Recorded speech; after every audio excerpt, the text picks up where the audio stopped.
kannst du dann machen. Oder Schnick, Schnack, Schnuck. Das gehört leider auch dazu. Basti hatte mal wieder Lust, gegen mich zu verlieren. Guten Morgen und willkommen zu einer neuen Folge. Ich bin frisch geduscht und so lässt sich der Tag oder die Woche doch direkt viel besser starten. Und wir kümmern uns direkt mal um was für den Magen.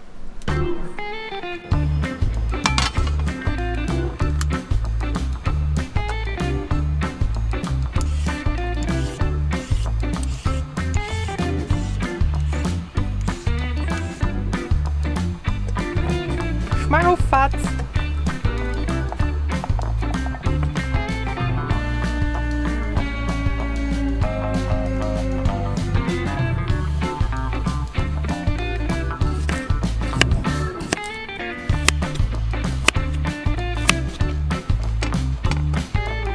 Perfekter Röstgrad hier.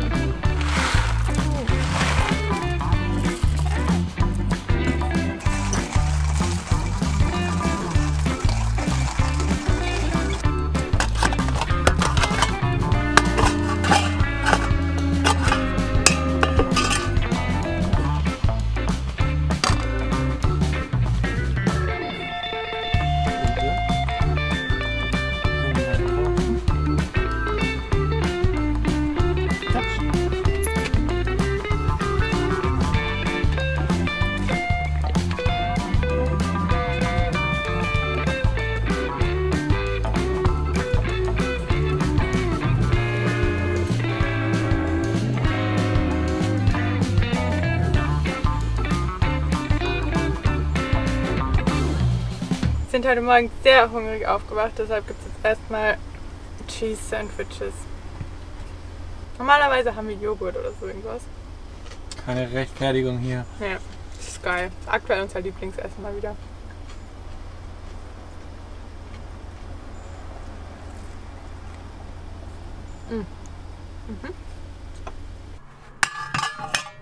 Wir haben gerade festgestellt, dass unser Wassertank completely leer ist. Und deshalb geht es jetzt erstmal Wasser auffüllen und wir müssen auch noch so ein, zwei andere tolle Alltags-To-Dos erledigen. Vielleicht ist es ja auch mal interessant für euch zu sehen, wie wir den ganz stinknormalen Alltag hier in Kanada gerade leben.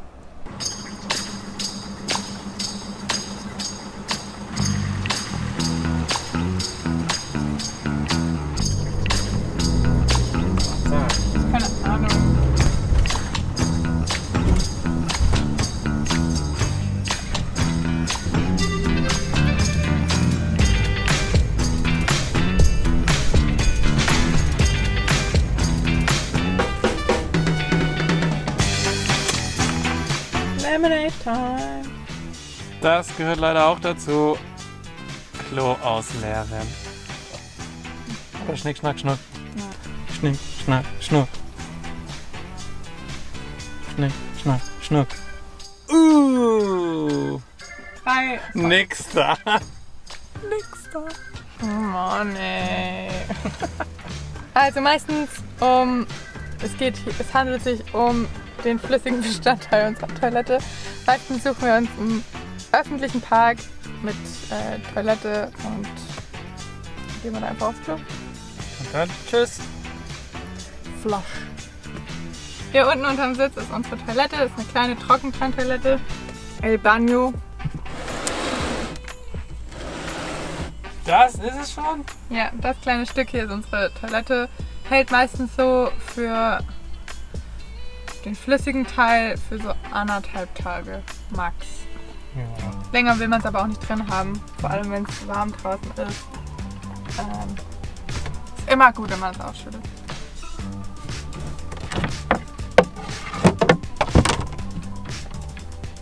Wollen da wirklich alle dabei sein? So schlimm ist gar nicht.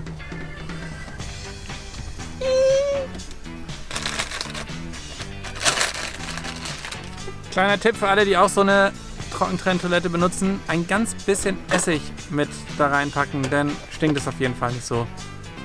Das war ein sehr guter Tipp, den wir bekommen haben und das funktioniert sehr gut. Aber so oder so ist es nicht geruchsneutral, auch wenn es auf deren Webseiten steht. Also es stinkt nicht im Van, aber man riecht es, während man pinkelt und es ausschüttet. So. Die Räder.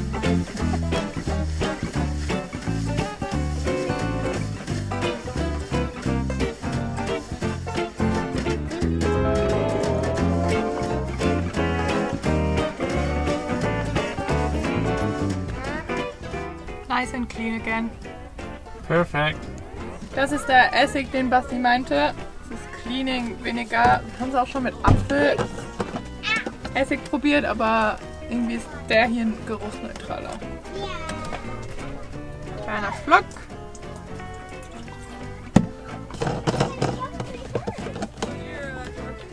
Und fertig ist die Chose.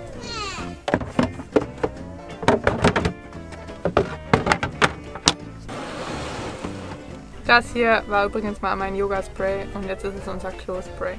Riecht aber gut. Müll, gib rüber. Das Beste ist natürlich, wenn es noch Mülleimer hat. Einmal Recycling und einmal normal Müll. Kleiner Spaß. Was das? Das war die Sprudelflasche Wasser. Ich glaube, da geben wir ein bisschen Zeit, bis wir die wieder aufmachen. Ja, auch mit.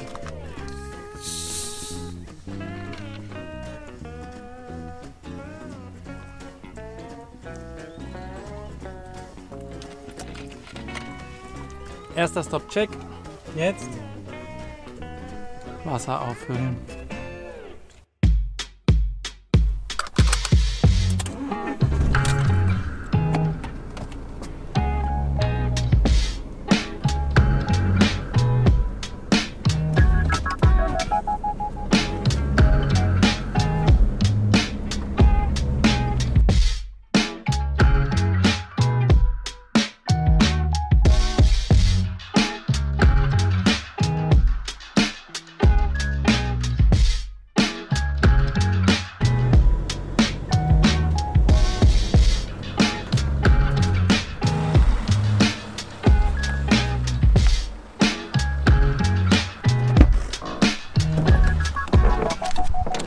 Zum Wasser auffüllen sind wir jetzt die letzten Male immer hier in den Provincial Park gefahren. Das ist immer ganz cool, weil die meistens auch Campingplätze haben und bevor es in den Campingplatz reingeht oder in den Provincial Park gibt es immer eine Dumping Station, also wo man Grauwasser ablassen kann und Frischwasser zum Tanken.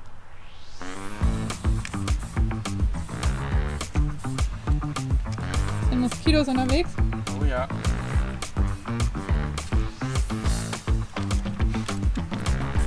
Oh.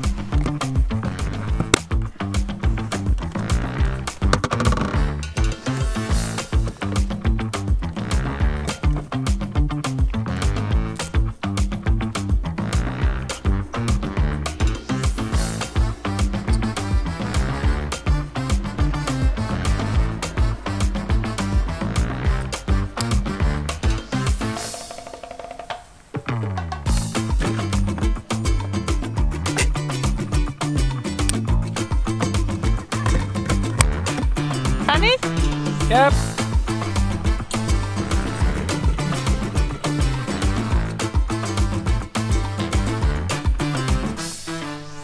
Der Grund, weshalb wir so weit von dem Wasserschlauch weggeparkt haben, ist übrigens, weil wir hier zu abgesenkt, also rückwärts abgesenkt stehen würden und dann würde uns das Wasser wieder entgegenkommen und rauslaufen. Deswegen mussten wir ein paar Meter weiter wegparken, damit wir eben stehen.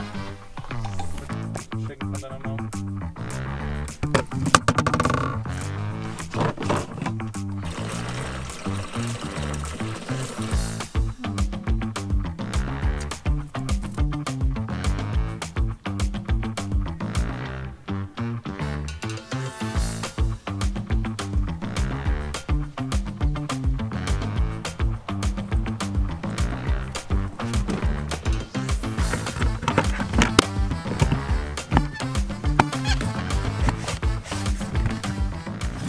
Und würdest du den Menschen raten, den Wassereinlauf innen zu verbauen?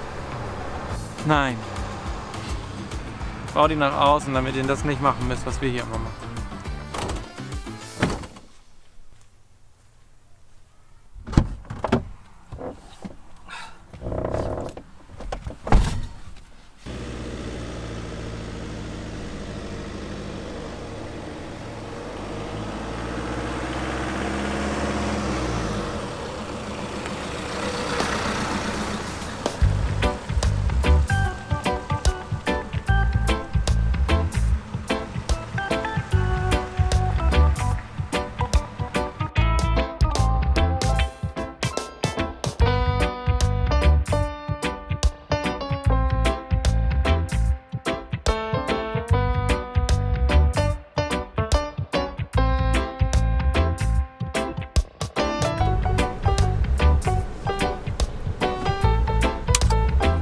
Unser aktueller Lieblingseinkaufsladen ist No Thrills. Hatten wir, als wir das erste Mal durch Kanada durchgereist sind, noch nicht auf dem Schirm. Aber das ist irgendwie so ein Laden, wo alle Markenprodukte von anderen Supermärkten günstiger verkauft werden. Richtig? Keine Ahnung. Ja, so ist das so. Das ist doch gut. Also wir finden die Preise da auf jeden Fall bisher am besten. Machen wir noch kurz eine Liste und dann Joghurt, Bananen, Äpfel oder haben wir noch? Ich glaube 2 oder 3 haben wir noch. Den veganen Käse. Mhm. Wenn wir ohne Zettel losgehen, dann kommen wir immer mit einem riesen Korb wieder raus. Deshalb.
Basti hat die Einkäufe eingeräumt und ich spüle jetzt ab, weil wir haben ja wieder Wasser.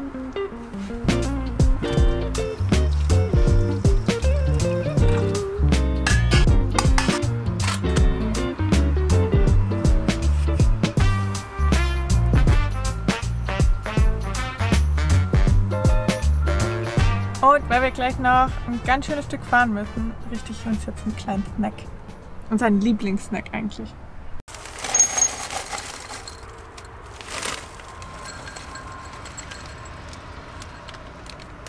Eine Kombination aus Salzstangen und Erdnüssen. Richtig geil.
Wir sind bei einem Harvest House wieder angekommen. Wieder mal sehr, sehr schön. Es ist eine kleine Weihnachtsbaumfarm. Hier werden quasi kleine Weihnachtsbäume gezüchtet, die dann gehauen werden. Und ja, in der Off-Season darf man dann hier stehen.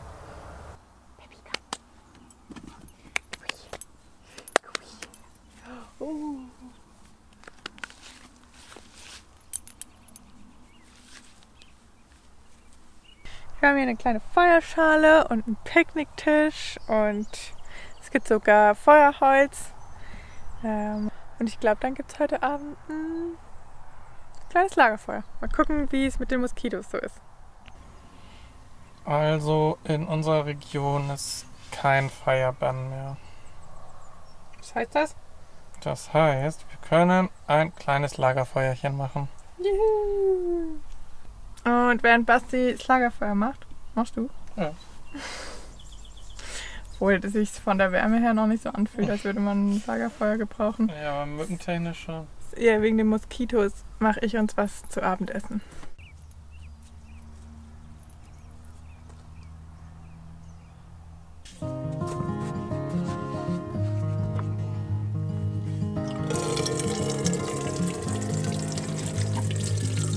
Es gibt Nudels mit Pesto. Aber damit es nicht so langweilig wird, kommt noch ein bisschen Gemüse oben drauf. Was so weiter hinten daneben jetzt so Tiere.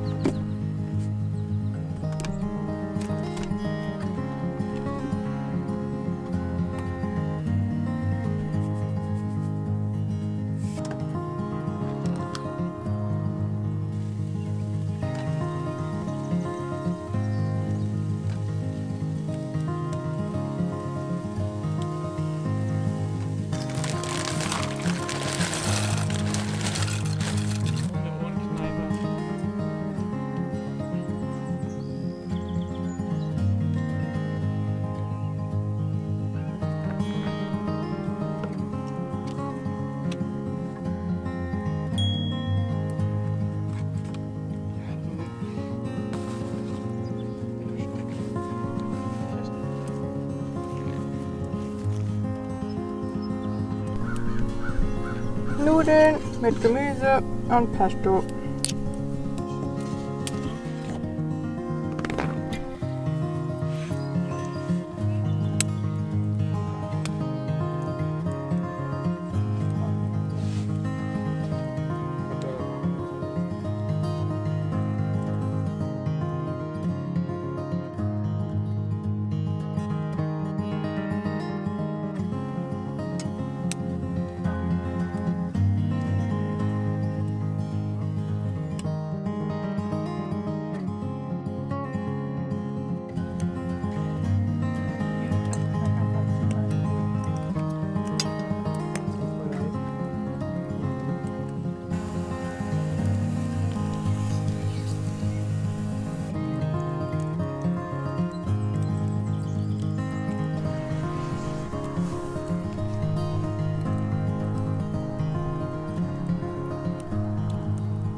Der größte Marshmallow, den ich je gesehen habe. Der größte S'more des Jahrtausends.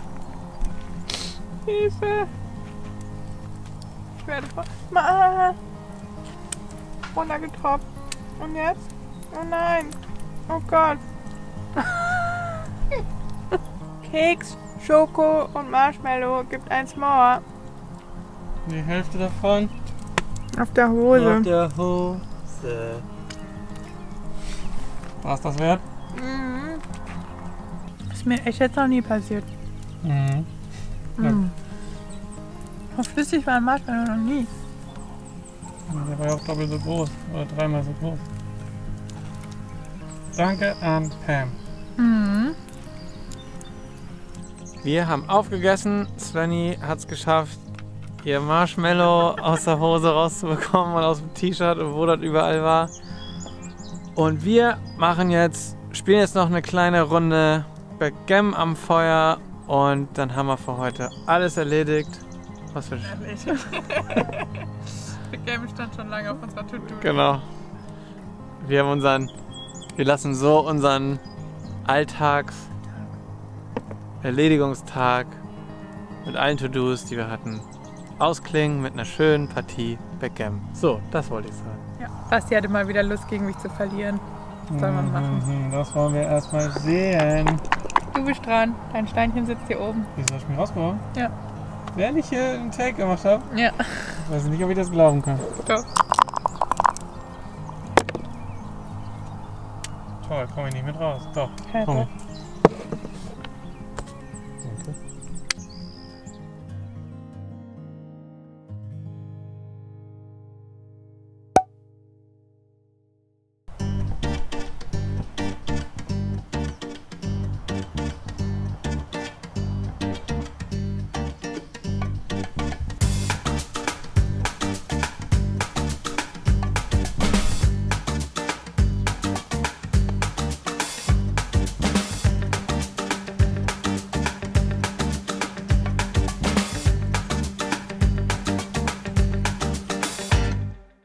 Wir stehen hier übrigens auf einer Christbaumfarm. Hier werden quasi die Tannen gezüchtet, damit die Familien hier zu Weihnachten einen schönen Tannenbaum haben. Und man kann hier beobachten vom kleinen Setzling bis zur großen Tanne, die man sich dann selbst hier schlagen kann und mit nach Hause nehmen kann.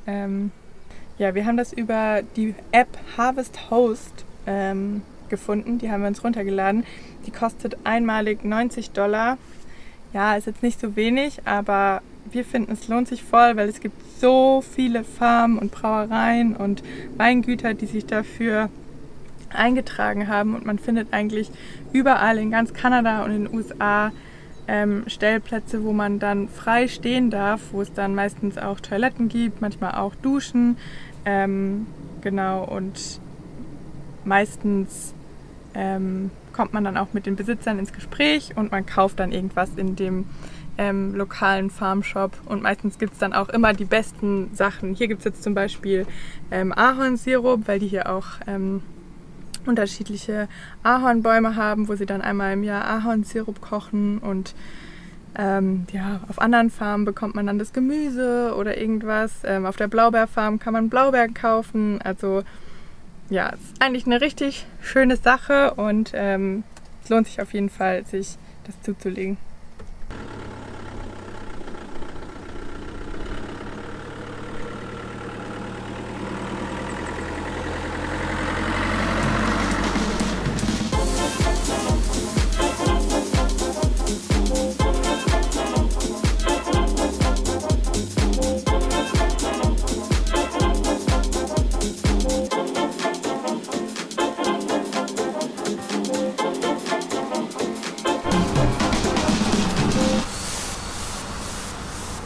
Yo, what's up? Yo.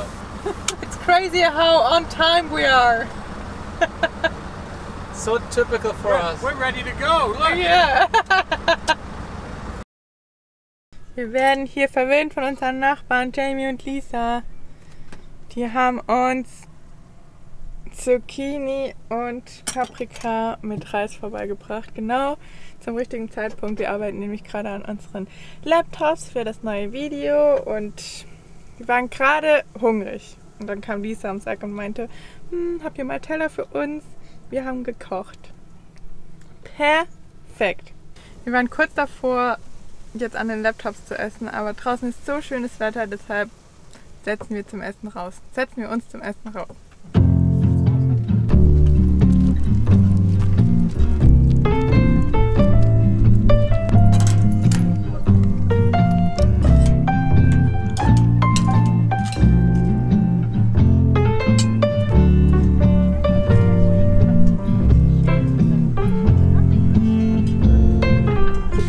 Das war sehr lecker und eine schöne Pause und Abwechslung vom Arbeiten im Van. Und wir verabschieden uns für diese Woche von unserer kleinen, stinknormalen Alltagswoche, was wir einfach so treiben, wenn es mal nichts Spannendes zu machen gibt. So sieht Vanlife halt auch aus. Ist so. Ja. Man kann es nicht anders sagen. Gehört auch dazu. Eigentlich sieht es voll oft so aus. Eigentlich sieht es ziemlich oft so aus. Aber es passieren auch immer wieder schöne Dinge. Zum Beispiel, man bekommt Mittagessen und kann dann draußen am Wasser sitzen. Im Sand. Im Sand. Peppi buddelt, ist happy. Und wir verabschieden uns. Lasst einen Support-Herz in den Kommentaren da, wenn euch das Video gefallen hat.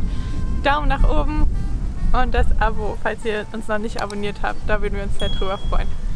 Und wir sehen uns nächste Woche. Danke. Ende.